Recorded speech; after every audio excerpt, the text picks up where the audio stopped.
পিরোজপুরের মঠবাড়িয়ার মুবিন হত্যা মামলার প্রধান আসামিরা এখনও ধরাছোঁয়ার বাইরে। আসামিরা গ্রেফতার না হওয়ায় জনমনে ক্ষোভ দেখা দিয়েছে। এদিকে মঠবাড়িয়ার সার্কেলের অতিরিক্ত পুলিশ সুপার জানিয়েছেন 2 জন আসামিকে গ্রেফতার করা হয়েছে, বাকিদেরও গ্রেফতারের চেষ্টা চলছে। পিরোজপুর থেকে নাইম তালুকদারের তথ্যচিত্রে বিস্তারিত জানাচ্ছেন জুবাইর রহমান।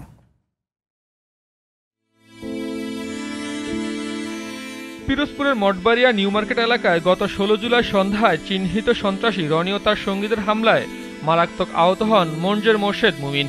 17 জুলাই ঢাকায় চিকিৎসাধীন অবস্থায় মারা যান তিনি।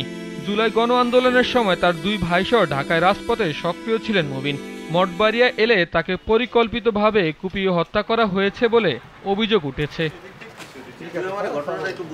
বন্ধু প্রত্যক্ষদর্শীরা জানান, ঘটনার দিন নিউ মার্কেট এলাকায় অভিযুক্ত সন্ত্রাসীরা হঠাৎ করে আক্রমণ চালায় মুমিন সহ আরো কয়েকজনের উপর। মাথায় 2টা আঘাত করে পর নিচে পড়ে যায়। তারপরে তানন্দে ওই জায়গায় বসে একটা কোপ দেয়, মুমিন এই জায়গায় ফালাই দেয় মারতে মারতে।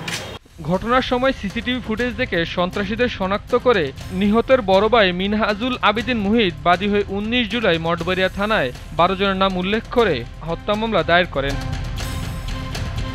মুমিনের বাবা জানান, এই নির্মম হত্যাকাণ্ডে ঘটিয়েছে রনি ও তার গ্যাং, যারা এলাকায় চিহ্নিত খুনি। ছেলে হত্যার দৃষ্টান্তমূলক শাস্তির দাবি করেছেন তিনি।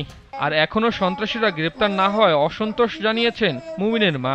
আমার ছেলের লাগে যদি ওদের সাথে বাজাবাজি হইতো তবু আফসোস ছিল না যে হয়তো মারামারি হয়েছে, মারিয়ে পালাইছে। আমি সুষ্ঠু বিচার চাই প্রশাসনের কাছে। এইখানের বাচ্চারা কয় যে ওখানে মুবিন কাকারা মুবিন ভাইয়ারা মারছে, এরপর তো আমি ফোন দিছি পোলাপানাকে বন্ধু বান্ধব কয় মুবিন হসপিটালে যাইতে যেতে মুম্বাইয়ের অ্যাম্বুলেন্সে ঢাকা বরিশাল পড়াইলেছে। এই যে আমরা আরো খুন করছে 2টা আগে।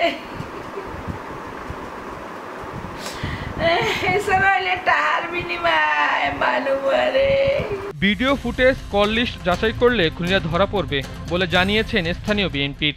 যারা জড়িত সে যেই হোক, যদি আমার দলের হোক বাইরে হোক, আমরা অপরাধী, আমার দলের নেতা তারেক রহমান সে অপরাধীকে ছাড় দেয় না, সে যেই হোক। মুমিন হত্যায় 2 জনকে গ্রেপ্তার করা হয়েছে এবং বাকি আসামিদের গ্রেপ্তারের চেষ্টা চলছে বলে জানিয়েছেন পুলিশ। নিহত ব্যক্তির ভাই বাদী হয়ে একটি মামলা হয়েছে। উক্ত মামলার এ পর্যন্ত 2 জন ব্যক্তিকে গ্রেপ্তার করা হয়েছে, অন্যান্য আসামিদের গ্রেপ্তারের প্রক্রিয়া চলমান আছে। Zubair Rahman, GTV news.